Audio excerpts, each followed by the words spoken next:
Okay, இப்ப வந்து நாங்க பீட்ரூட் வர செய்ய போறோம். அதுக்கு பீட்ரூட் ஸ்க்ரேப் பண்ணி இருக்கிறதாக இனி வந்து தேங்காய் பூவை போடணும். தேங்காய் பூ போட்டுட்டு எடுத்து வச்ச அளவான மிளகாத்தூளையும் போட்டுட்டு இப்ப வந்து தேவையான அளவு உப்பு வந்து ஒவ்வொருவருக்கும் இவ்வளவு தேவையோ அது நான் வந்து 1/2 டீஸ்பூன் போடுறேன். இதை வந்து இனி நல்லா மிக்ஸ் பண்ணி வைக்கணும். சரியா? இப்ப வாங்கோ பீட்ரூட் வரை செய்வோம்.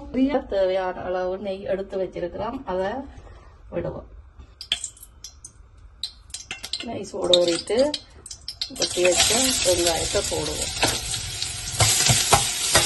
நெய்யண்ட வழியா வெங்காயம் வெளியில வதங்கிடும்.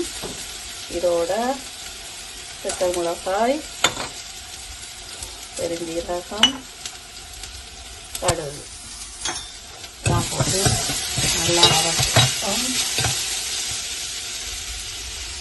மிக்ஸ் பண்ணி வச்சிருக்கிற இந்த பீட்ரூட்டை இந்த வதங்கின வெங்காயத்தோட சேர்க்க போறோம்.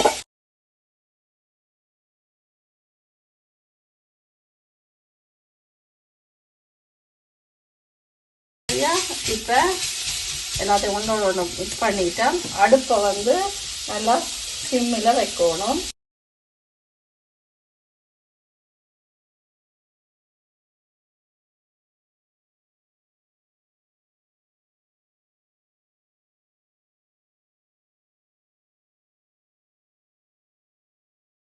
பீட்ரூட் வரை ரெடி.